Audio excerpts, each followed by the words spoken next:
We're going to begin on page 4b, the fourth line on the top, or the third line on the top, Rebbe Yehuda. And I am guessing, let me pull up the art scroll, that it's 4b1. But let me just double check. 4b1.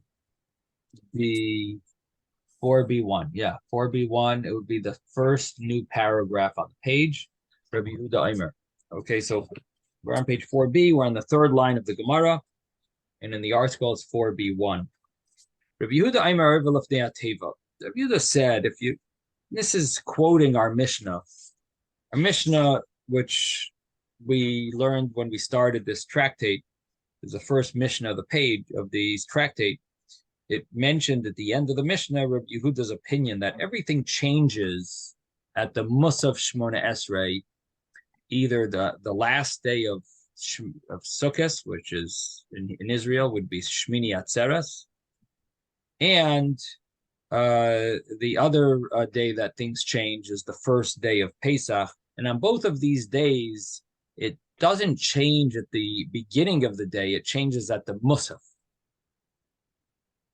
That's when everything changes, the Musaf of the day. And this is Rabbi Yehuda's opinion. The Gemara asks, for a minu, there seems to be a contradiction. They asked the contradiction from a Mishnah. And the Mishnah is on the next page. And the Mishnah says, Ad masai shayal and es hageshamim, until when do we ask for rain? Now, well, keep in mind that our Mishnah in the beginning of our tractate was talking about mentioning rain as part of the praise of Hashem. The Mishnah on page 5 talks about asking for rain. And on that Mishnah, it says, until when do we ask? So our Mishnah said, until when do you mention rain? And our Mishnah said on page 2 that you mention rain until Pesach, until the Musaf, at least Rabbi Yehuda said, until the Musaf of Pesach. Now, the Mishnah that we're quoting says, until when do you ask for rain? Asking for rain is a different part of the Shemona Esrei. It's the middle blessings where we put in our requests. And we ask for rain. The Mishnah on page 5 says two opinions.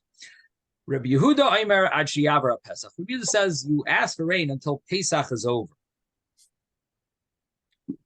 And seemingly that means until the end of the intermediate days of Pesach. That's what it would seem, because you don't really ask for rain on the holidays. On the holidays, we don't put in the prayer for rain. So seemingly it would mean maybe till the Chol Hamoed days. That would, at least on a simple level, that would be the meaning. And so what would come out from this is that Rabbi Yehuda says in our Mishnah that you mention rain until the first day of Pesach, but you ask for rain until the end of Pesach. And the Gemara finds that as a contradiction. You mention rain until the beginning of Pesach, but you ask for rain until the end of Pesach. That seems to be a contradiction, and we'll soon see. In the meantime, we have to mention Rabbi Meir's opinion. Rabbi Meir Omer Ad Sheyavra Nisan. Rabbi Meir says until the month of Nisan is over, which is even later than Rabbi Yehuda. That means you would ask for rain even later than Pesach. You continue asking until the end of the month of Nisan, the month that Pesach is in. So the Gemara sees this as a contradiction, but we would seemingly have a very simple answer. Yes, Ben. I wanted to say Pesach is also one of the Shloshet Regalim. Right. Okay. So a lot of people are coming. How can you ask for rain during Pesach? Well, how would you wait to the end of Pesach? Right. That's touching on Mordechai's question that he asked on Friday. He said that just like we don't start asking for rain until the Jewish people arrive at their, we don't want to ask for rain when they're traveling. Why aren't we concerned about them traveling for Pesach? Right. So that was a question that I did not answer. Okay.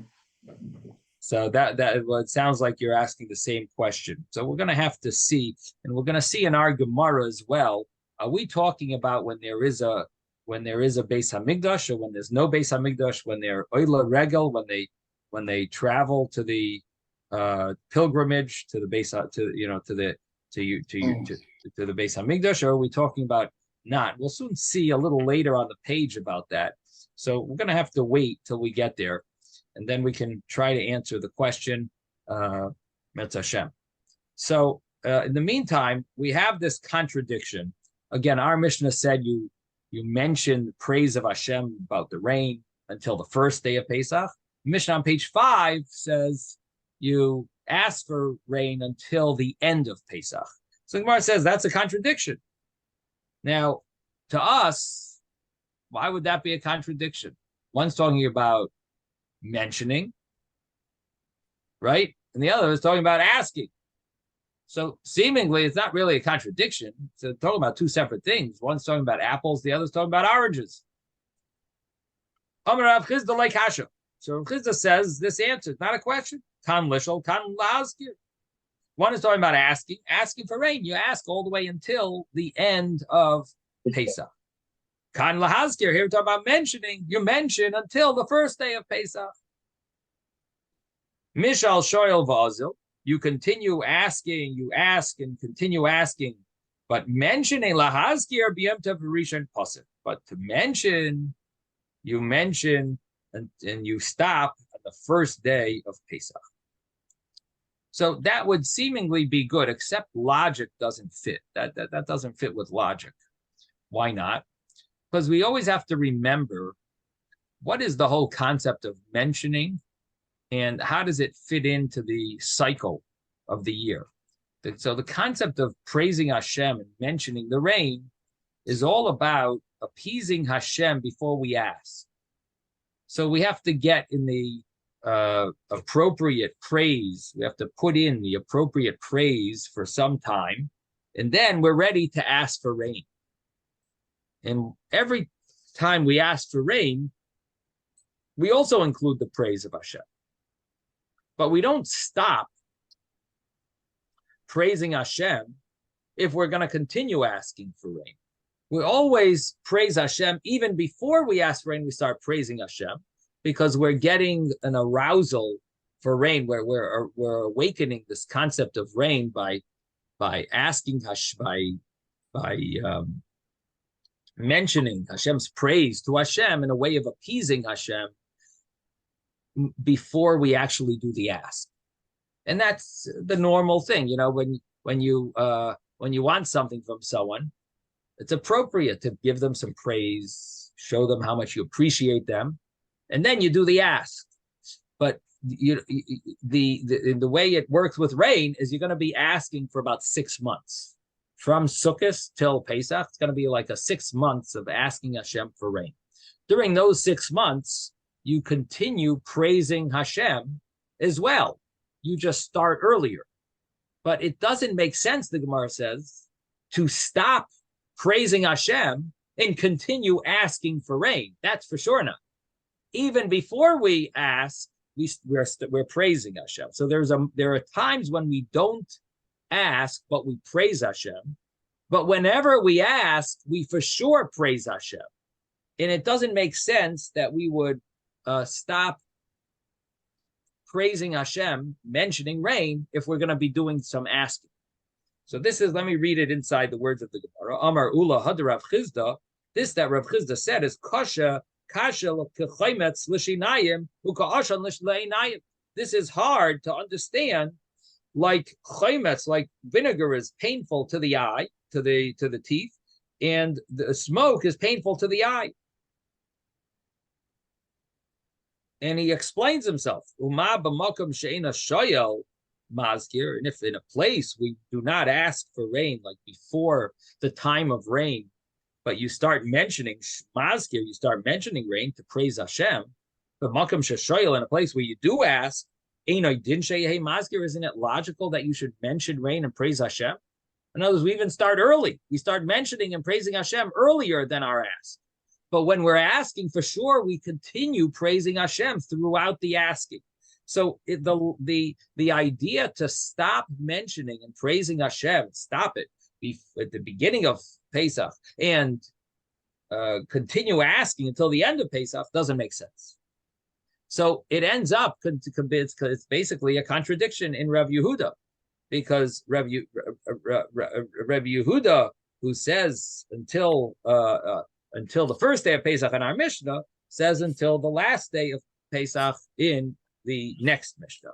And that would be a contradiction, and you can't explain the difference to be one is asking, one is mentioning, because you can't finish mentioning before you finish asking. That's the logic. So Ella Amar Ula Trei Tanaya Libed Rav Yehuda. So Rav Ula says the very simple answer, and that is there's two Tanoim that were quoting Rabbi Yehuda differently. One quoted Rabbi Yehuda one way, one quoted Rabbi Yehuda the other way. It means they somehow understood Rabbi Yehuda in different ways, and one followed one way, one followed the other. And when Rebbe authored the Mishnah, he put both opinions of Rabbi Yehuda there.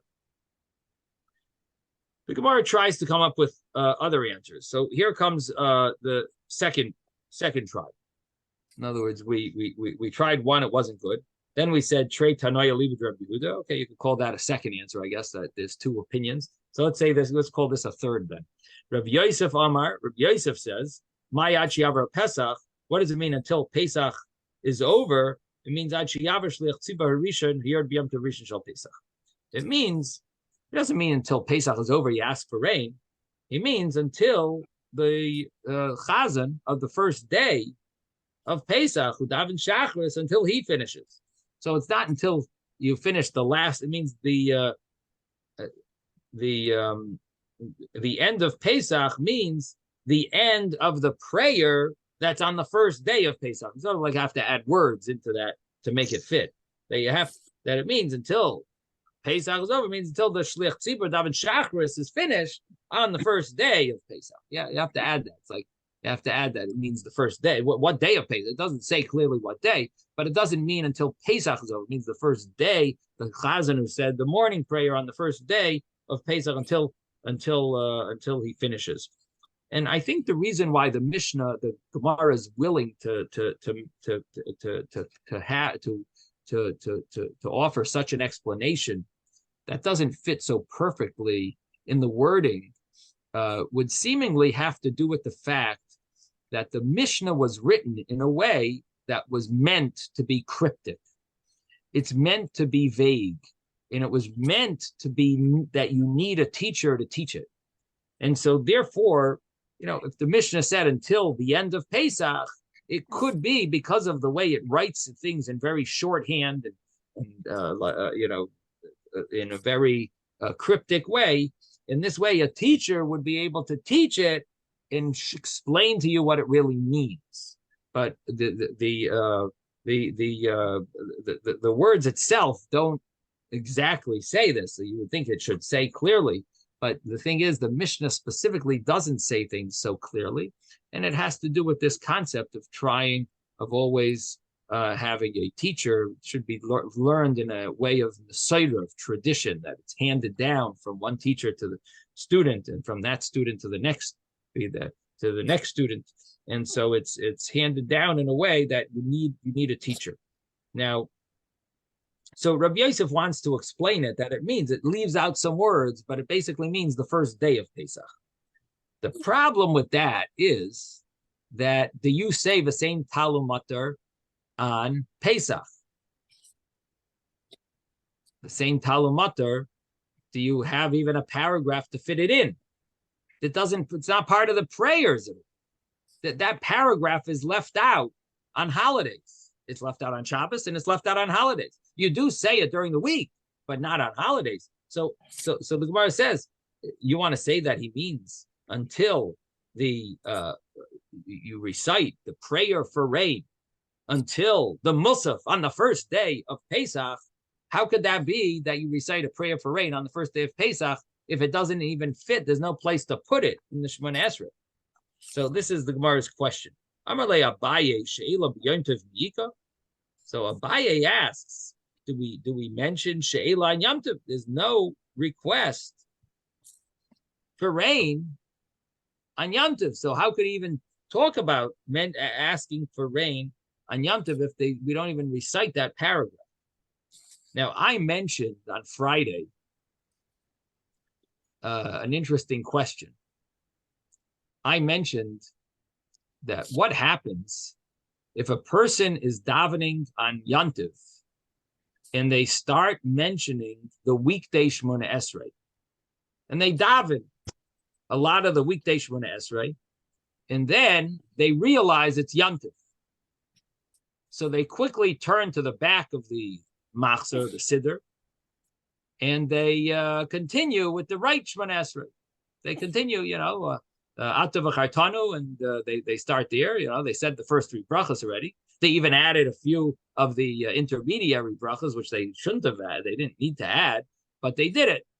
So my question on Friday was, what happens if a person mentions we want rain, and it's on Pesach? They mentioned that they want rain, that we're asking Hashem for rain. And then they jump to the Yom Tov Shemona Esrei. So I said it would seem like there could be some room to say that if you recite that paragraph, you got to say it right. And if you and it could be that it's the time of rain still. Yes, Ben. If you didn't stop the question of rain on the first day and ask for Tal Matar, then what's the difference if you ask again? I'm not sure what you mean. I'm talking about on the first day of Pesach. Yeah. Let's say the night prayer. It's Ma'ariv. Okay. Yeah. So Pesach arrived. You're wearing your Yom Tov clothing. You're in shul. You're all ready for the Seder. And you start davening, and you, for some reason, are in the wrong page, and you say the weekday Shemona Esrei, half of it, and then you realize it's Yom Tov, and you turn the page later. So my question is, you didn't ask for stopping of the rain, right? Well, you let's think about it. What happens if you did ask for rain then?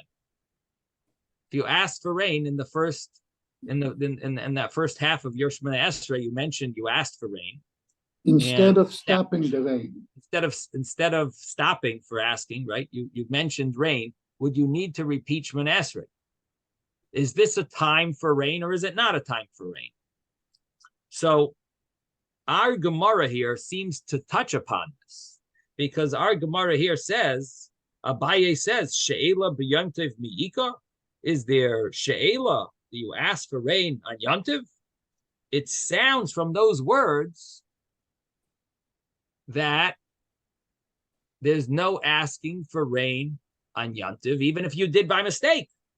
And you said that paragraph, leave out the request for rain. Say that paragraph, fine, you said the paragraph, but don't include the same tal umatir levracha. Just say the same bracha. In other words, let's say you're in the middle of saying that bracha. And which one would you say? So you would say, and that's the halacha, by the way. If you're in the middle of saying a weekday bracha in the Shemona Esrei, you finish it, and then you jump back to the Shabbos or the Yom Tov. So you would want to finish it, but how should you finish it? Is it a time of rain or is it not a time of rain? Again, we're touching upon what is the. You normally don't ask for rain on the first day of Pesach. You might mention rain, fine. You do mention rain, I should say, at least until Musaf. But we don't ask for rain because it's not part of the Shemona Esrei. But what happens if you did?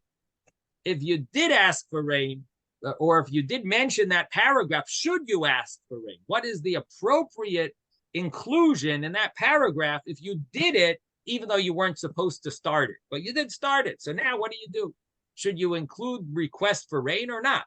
So our Gemara seems to be saying that there's no ask for rain, implying like it's not even the right time. And the truth is, the Gemara later says it a little even more clear. This is one question on that.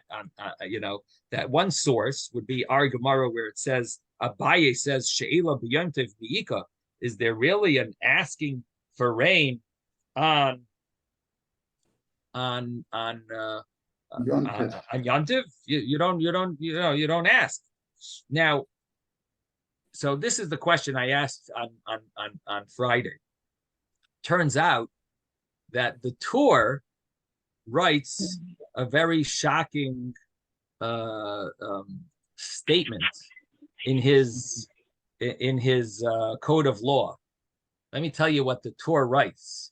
The Torah writes that we continue asking Hashem for rain.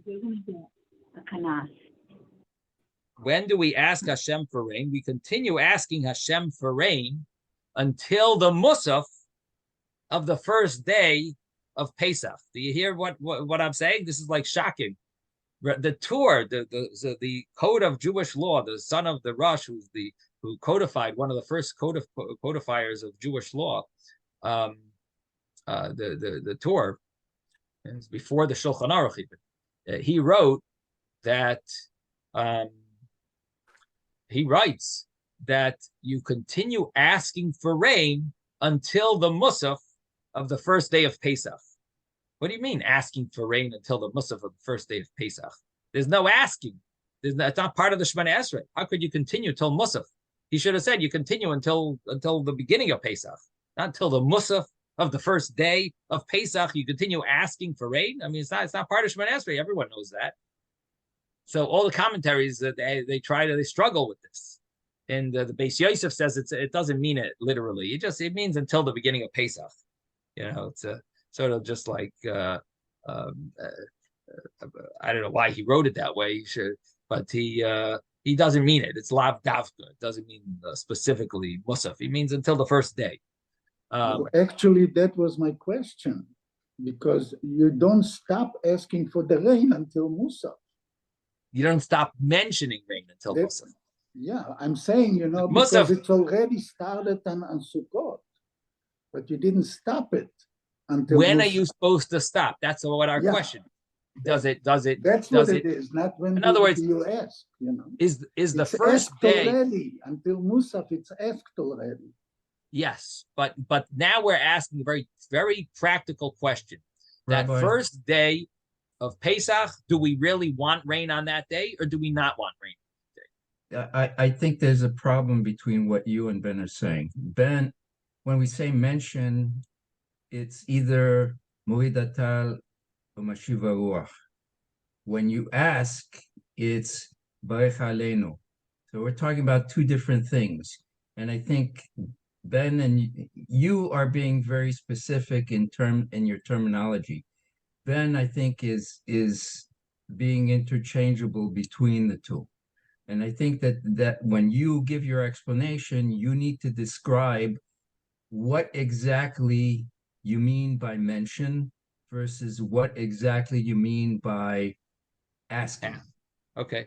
Thank How you. do you ask is what it is. Yeah, asking is the same Talmud Matar Levracha and Baruch Aleinu. That blessing, Baruch Aleinu, is asking. So, now we don't say that. You don't Baruch say that Aleinu in the holidays. But he said if you say it by mistake. So that's the question that I asked, and we have a tour that doesn't. He seems to just say that you're supposed to recite the same Talmud Matar Levracha until the Musaf, of the first day of Pesach. Sounds like on Yantiv you're supposed to say the same Talmud Matar Levracha. That's what it sounds like from the Torah. So some commentaries, like the Beis Yosef, wants to say it's just a mistake.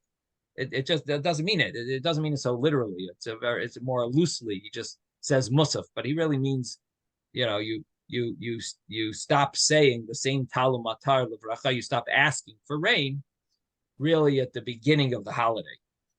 But there is a commentary, the Bach, who wants to say exactly my question, that what happens if you did include the Barech Aleinu paragraph in your Shemona Esrei for the holiday, even though you're not supposed to include it.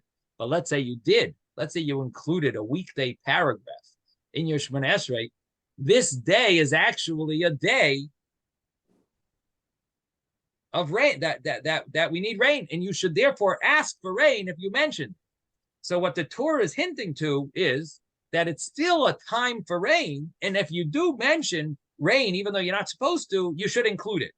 If you do mention the Baruch Aleinu in your Shemona Esrei, you actually should include it. So in other words, he's specifically talking about that case, that scenario that I mentioned that seems to be an interesting case. That would be the explanation of the Torah, that the Torah says that you continue asking for rain. The same talu matar levracha, you say that, those words, you continue asking for it until the musaf. It doesn't mean you ask, in other words, you make a mention and ask the same. You're not supposed to include that paragraph, but if you did, he's talking about, then you would include the request for rain, the same talamata. You would ask for it because you included it. Once you included it, it is a time for rain. Now, the problem with that is, now look back at our Gemara. Our Gemara says that Abaye says, She'ela b'yom tov miyika, they're asking for rain on Yom Tov, which our Gemara seems to be saying that, how could Rebbe Yehuda say that you ask for rain until the Musaf, like the Torah writes? How could the Rebbe Yehuda say that? Abaye says there's no she'ela on Yom Tov. You don't ask for rain on Yom Tov. It sounds like even if by mistake, you should not be asking for it. Meaning it's really not the time for rain. In the first day of Pesach, so in other words, what it boils down to is, the first day of Pesach, is it really a time of rain? Or is it really not a time? How do we specifically look at that first day of Pesach? I understand mentioning and praising Hashem, you could stop at Musaf. Okay, for whatever reason, like we spoke about different reasons, why would you stop at Musaf? Really, you should stop at the Ma'ariv.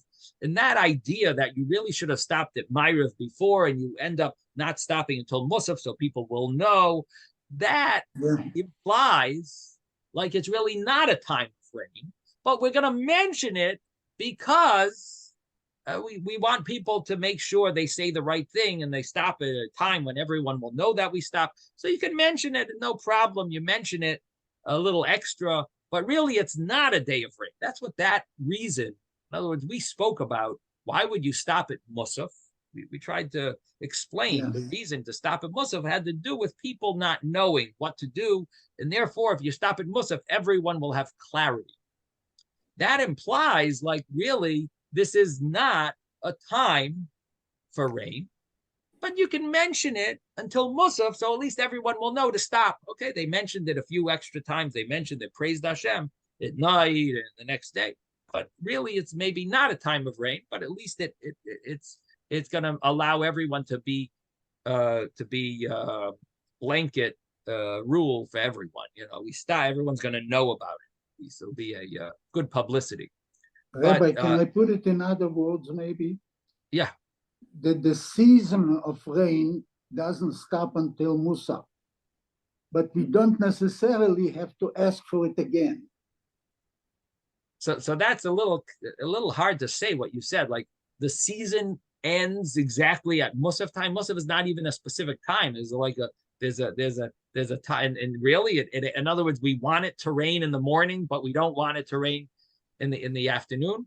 We are not asking for it in the morning. We don't want to, but the season doesn't stop until, legally, the season doesn't stop until Musaf. So I don't know if you can say it that way. Generally, I think you would say it a little differently. I hear what you're saying. It's just, I would think that Musaf would be too vague of a time to say it stops at Musaf. You know what I mean? Like, it's not so clear when that is. I think it would be more that maybe the first day of Pesach is really part of the season, the whole first day, but Musaf is an opportune time to make that stop.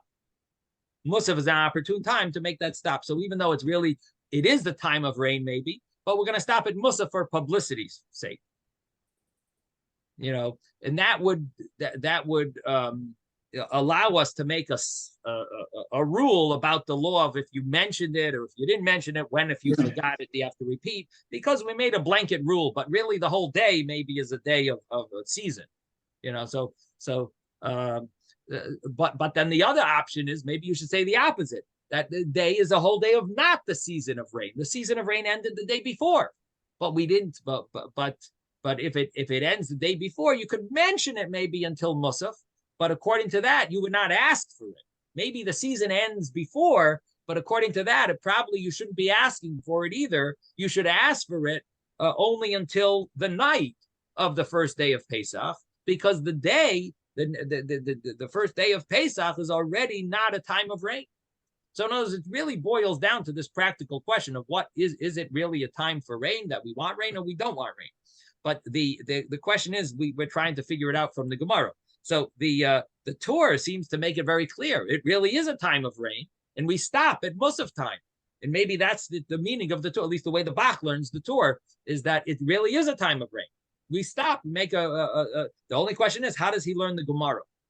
Because the Abaye says that there is no asking on the first day of on Yom Tov, which means on the first day of Pesach, you don't ask, which implies that even if a person made a mistake, you wouldn't ask.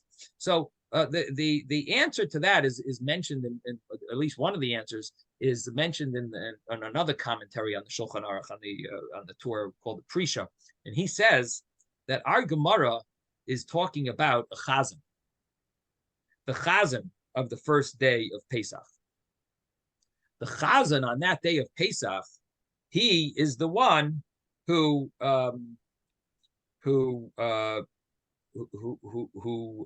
stops saying it at Musaf. So when the Gemara says She'ela b'Yom Tov mi'ika, do we really ask for rain on Yom Tov? He's talking about a chazan who never makes a mistake, who can't make a mistake, because the whole community will correct him. So we're trying to bring a proof here about an individual who makes a mistake. Our Gemara is not talking about that. Our Gemara is talking about a chazan. So the chazan mentions Shacharis. He makes maybe a mention of rain, but he doesn't ask for rain. And the Gemara is saying, no, you don't ask for rain on Shacharis. And we said, well, maybe if a person made a mistake, he would ask for rain on Shacharis. And the answer is true. If a person made a mistake, maybe he would ask for rain on Shacharis, because it may be the time of rain that day, the first day of Pesach. But the chazan is not going to be able to ask for rain because people will all correct him. At least if you're davening in my shul, they all correct him. It depends maybe what shul. But, you got 10 people who are going to be on his neck, screaming at him. No, it's Yom Tov. Come on, they're all going to scream at him. So the Gemara is talking about a chazan. So therefore, you can't bring a proof from our Gemara to that. Now, our Gemara is really, what I just read was only one small proof. There is another proof a little later, but we'll see the same thing you could explain over there as well. So what comes out from this is that there is a machlokes really. If a person adds the paragraph of Baruch Aleinu in his Yom Tov Shemini Esrei on the first day of Pesach, he adds paragraph of weekday, there is a machlokes. The Bach would hold you should include the same Talmud Matar based on his understanding of the Torah. And the Magen Avram argues on this whole thing, and he proves from our Gemara it can't be.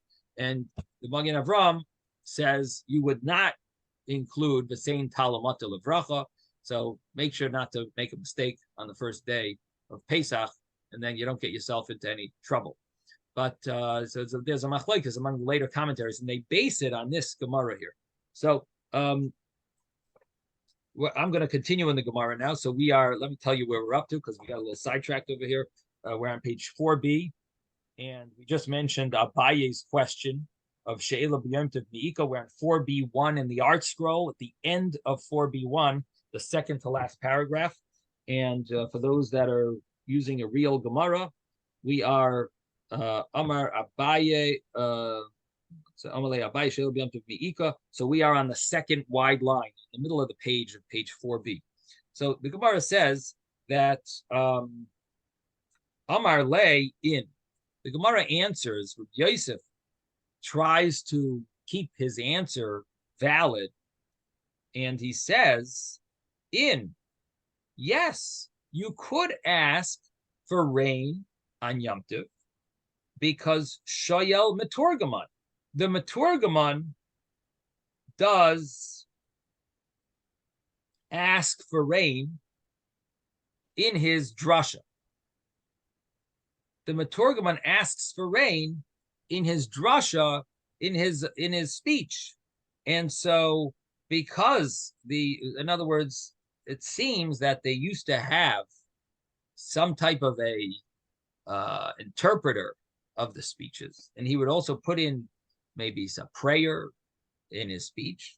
And so Rabbi Yosef wants to say maybe that's what it's referring to. The Maturgaman would mention, so even though you don't mention it in the prayers, because you're supposed to be saying the holiday prayer, but when the Maturgaman would speak, he would include rain. So the Gemara says that Maturgaman shoyel davar shein tzarech utzibur. Would the Maturgaman include something that is not needed to be recited, is not needed for the congregation, meaning it's not proper to include it. It's not part of the Yom Tov, the prayers. And so the Gemara says, Ella machavarta kedu'ula, rather it is, you have to white this out. Literally, it means white it out. It means erase this, and we're going back to Ula's statement. Now, that statement as well seems to be a little proof against the Torah, the Bach, where it says, does he ask for something that's not needed for the congregation? It sounds like it's not necessary to have rain on that day.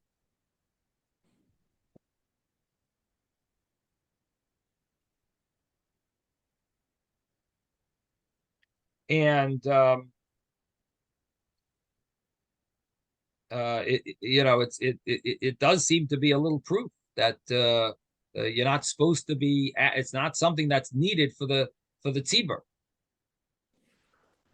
I'm thinking that you could answer that maybe it means that maybe he learns it that it's not something that's needed to be mentioned. Does he mention something that's not needed to be mentioned by the tzibur, by the congregation? In other words, does he put in requests that aren't part of our liturgy? That aren't part of the regular makeup. I don't know. I'm one. It seems like a little better proof from there. But anyway, we'll soon see another proof a little later. Okay, so Rabba says Ad sheyavar Pesach Ad sheyavar shman shchitas Pesach. So Rabba says that what does it mean until Pesach is over? It means until you pass over the beginning time of slaughtering the Korban Pesach. And that's one way of learning this. Or it means until you finish the time of slaughtering the Korban Pesach.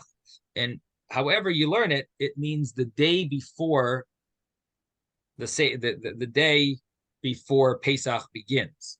When did they slaughter the Korban Pesach? They slaughtered the Korban Pesach on Erev Pesach. In fact, it's customary to recite a paragraph after Mincha, after you daven Mincha, before Pesach begins. They often start Mincha early, before Pesach. And the reason is because after Mincha, which is in place of the daily sacrifice, that's when we used to bring the Paschal offering.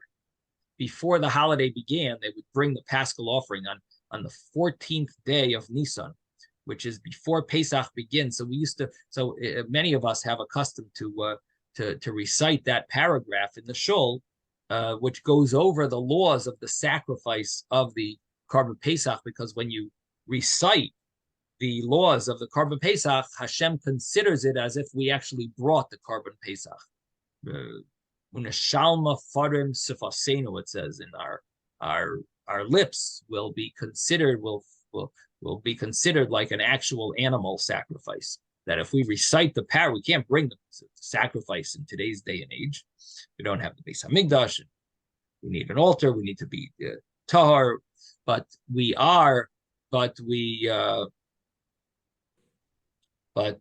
can say the paragraph about it, and that's considered as if we brought it. When do we say that paragraph? Before it gets dark. Why? Because the time to slaughter the Korban Pesach was before it gets dark. We ate it at night. At the Seder is when they eat the Korban Pesach. But when do they slaughter the Korban Pesach? They slaughter the Korban Pesach by the day, the daytime. In fact, there's a big question. A lot of people like to commemorate Pesach Sheni, right? Pesach Sheni, eat matzah. It's a famous custom among Klal Yisrael. All groups eat matzah on Pesach Sheni. When is Pesach Sheni? And interestingly enough, we also don't say Tachnun on Pesach Sheni. When is Pesach Sheni? Is it when they slaughtered the Paschal offering?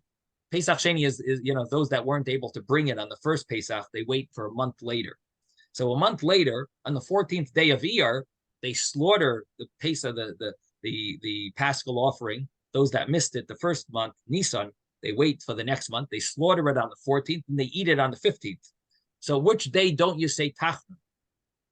Which day is a holiday? Or for those that have a custom to eat matzah on Pesach Sheni, which day, when do you eat it? Do you eat it when they slaughtered the Pesach, or when do you eat it when they ate the Korban Pesach?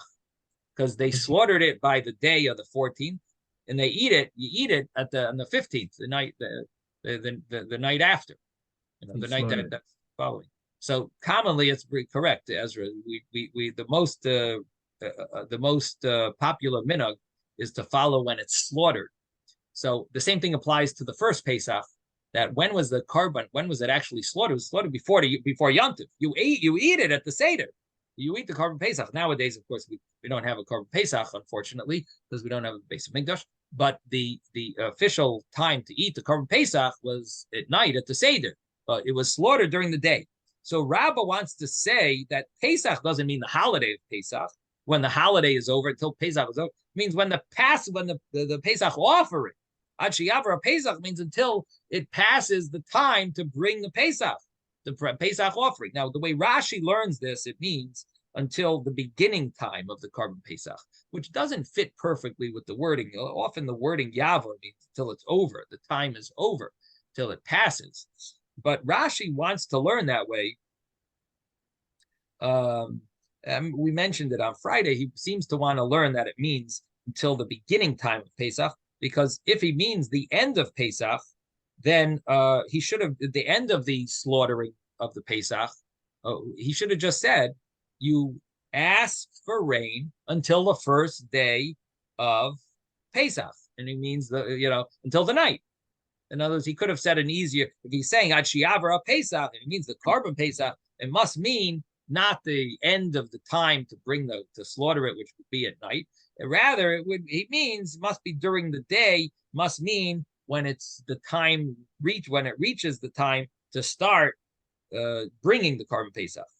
But the Rabbeinu Gershom doesn't learn that way. Rabbeinu Gershom learns that it means until the night, and it means until after, which fits a little better with the wording. Ad Sheyavra HaPesach, until it passes the Pesach, the Paschal offering, until it finished the time to slaughter the Paschal offering. But according to Rashi, he learns that way. And I did mention also on Friday that it really has to do also with the fact that you never make any changes at night. In other words, at the nighttime, we don't want to make a change because people won't know about it, because not everyone goes to shul. So that would be another reason to switch during the daytime. And the switch during the daytime, according to Rabbah, would be, the way Rabbah's explaining this, Reb Yehuda's statement, would be Mincha time. Mincha would be the switch over. In other words, before Mincha, you would say the same Talmud Taanis, and this is Erev Yantiv, so you do have it included in your Shemona Esrei. Before Pesach, you would include the same Talmud Taanis. Before Mincha, and at Mincha, you would stop saying the same Talmud Taanis because it's the time of the Pesach offering. It's the ready time Pesach offering. You stop saying the same Talmud Taanis Levracha. And the Gemara continues and tries to explain. Yes, Yehuda. Yeah, the second night of Passover, we start counting the Omer. The second night of Pesach, yes. You're asking how do we do anything at night if people aren't in shul? Right. So it seems that there are certain things that are obvious, and we don't need people to remind people. Like that's a mitzvah that's only done at night, and right. So people who don't go to shul, number one, there's no other option. There's no other way out. we do have to do it at night, and because Right. there's no way around it. But number two, it could be that the same bracha, the same Talmud is much more confusing, Right. and it needs people to we need a reminder. People aren't familiar with it; they don't know exactly. But however, Sfira Saimer is much more straightforward, and it's more easier to know and remember, and so on. So people will know that when you did it, when you started, so it shouldn't be an issue. But good thinking. So the Gemara here is explaining why would you stop asking for rain on the day before Pesach and continue mentioning it until the first day of Pesach. You would continue mentioning it. It doesn't seem so logical. So the Gemara explains, you started mentioning before you asked. You continue mentioning after you asked. So maybe that does, at least the way the Gemara is thinking now, that fits logically. As you're praising Hashem before he gives you what you need, before you ask what you want. Continue a little later after he gives you what you need. Continue praising him about it. That's the way the Gemara is thinking. Like the beginning, and so is the end. Just like in the beginning, you mentioned you don't ask until after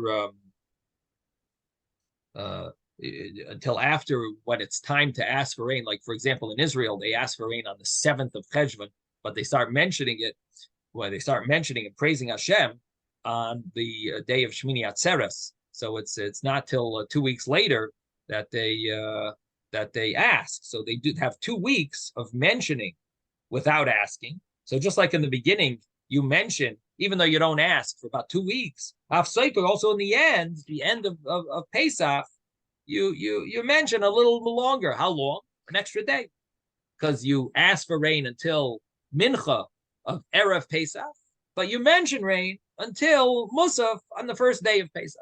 So you have a little extra, just like in the beginning. You have similar to that as at the end. It's not exactly the same, but it's a similar idea. You don't just stop praising Hashem when you stop asking. Continue on a little. So Mazgav Bishen Shoyel, you mention even though you're not asking. So Amarle Abaye Bishlem Tchilase Mazgir. It's good that in the beginning you mention. It makes sense. Haskara Nami Ritu She'elai. Mentioning is also a appeasement to asking. So not only is it a praise of Hashem, but it's also a way of appeasing Hashem before you ask. So you do this appeasement of mentioning rain and as a way of praise. So that makes sense to do before you ask. But at the end, which means on the first day of Pesach, when you're going to stop, and you're going to stop asking the day before, means Erev Pesach. Then you're going to continue mentioning after you stopped asking. You continue mentioning for another day until the first day of Pesach.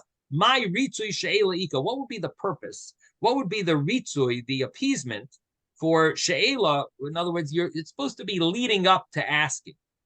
What leading up is there after Pesach? After Pesach arrives, when you're not asking anymore, what leading up is there? There's no leading up.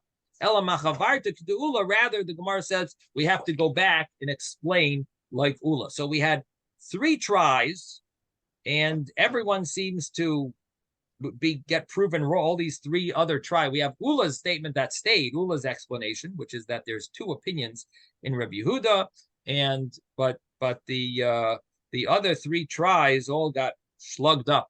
They all got disproven. Logically, it didn't make sense for any of them.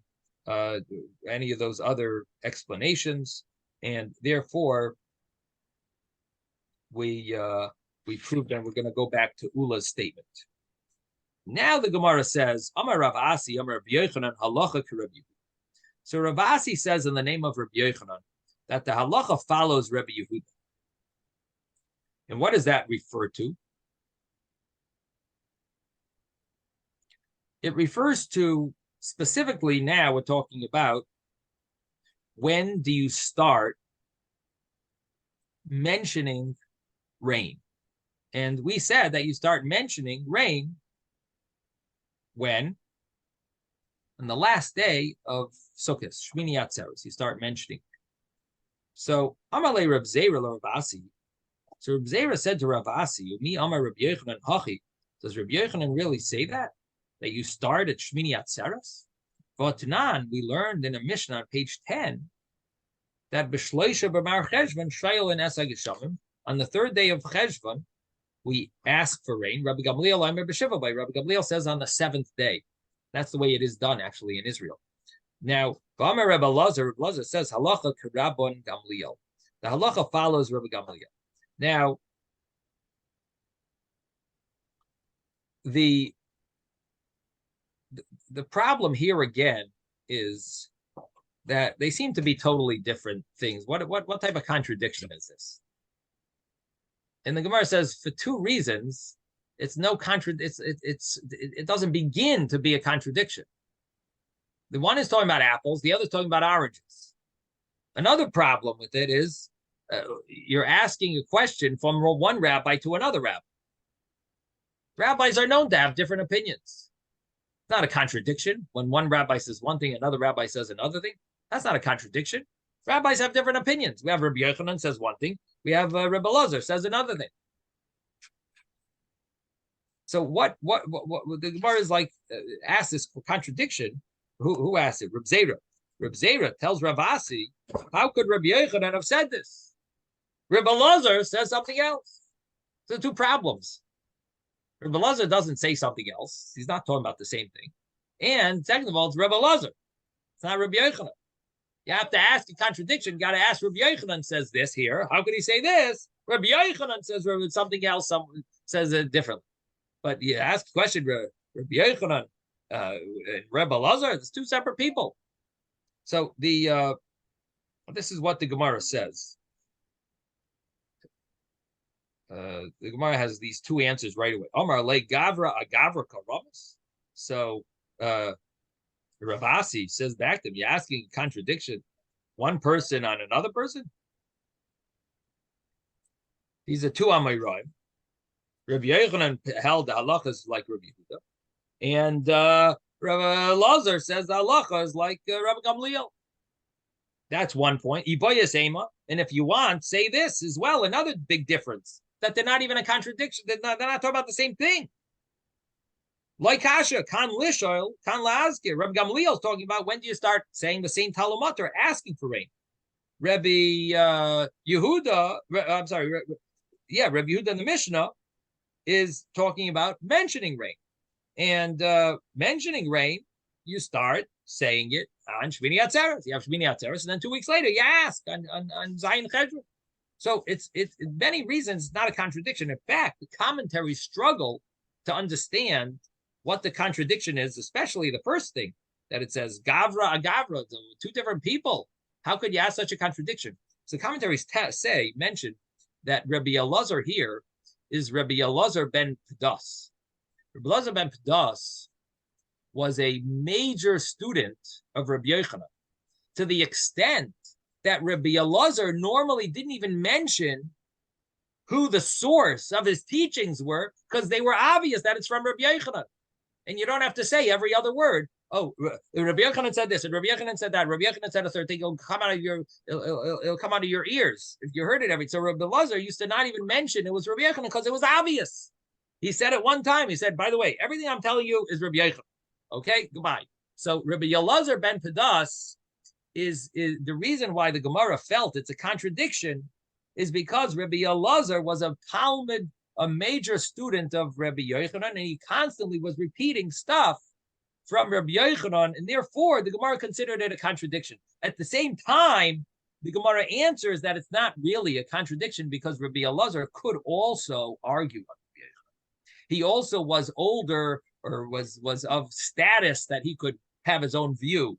So the Gemara says to ask a contradiction is not really, you can't really ask a contradiction because Rabbi Elazar is eligible to argue.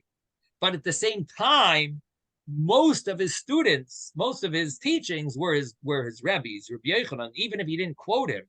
And therefore, the Gemara initially felt it could be considered a contradiction. The Gemara answers, no, it's not a definite contradiction. Rabbi Elazar is an entity of his own, in addition to being a major student of Rabbi Yochanan, or always quoting Rabbi Yochanan and a big source of Rabbi Yochanan's teachings.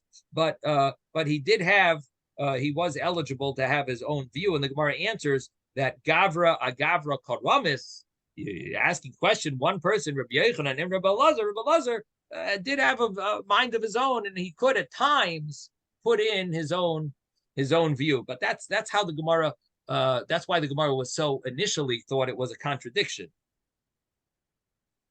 Now, the next little piece is a debate among the commentaries how to read, and the Gemara says, "Biha Amar Rabbi Yochanan."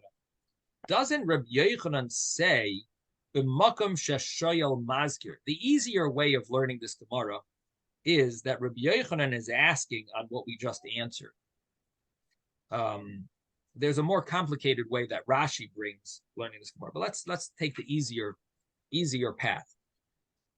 The other commentaries learn the more simpler way, not like Rashi. And they say that the Gemara is asking, V'ha'amar Rabbi Yochanan, didn't Rabbi Yochanan say, b'makom sheshoyel mazkir, in a place where you ask, that's when, which means at the time when you ask, you mention, which sounds like Rabbi Yochanan has a revolutionary rule that it always goes hand in hand. You ask and you mention. The place where you ask, you have to mention. Where you don't ask, you don't mention. In other words, that the two parts of Shemona Esrei go hand in hand. And that's what the Gemara understands Rabbi Yochanan's statement to mean. And if so, then it both has the same time frame. Whenever you ask, you mention. So it would be contradictory for mentioning rain at Shmini Atzeres and asking for rain on the 7th of Cheshvan, 2 weeks later. Because Rabbi Yochanan's view is that you ask and you mention at the same time. And that's what the Gemara at least understands. And the Gemara answers, no. Hahu lahafsaka itmar. That idea that Rabbi Yochanan says they go hand in hand, he's only talking about that when you stop asking, you also stop mentioning. But he's not saying that when you start, you have to start at the same time. Starting, you could start first mentioning on Shmini Atzeres, and you appease Hashem, and you prepare, you lead up to the asking that will be done 2 weeks later in Israel on the 7th of Cheshvan. So that's where we're going to stop. Sei gesund, everyone. Have a wonderful day. Thank you, Rabbi. Thank you, Rabbi. Thank you, Rabbi. Thank you, Rabbi. Thank you. Good, everybody.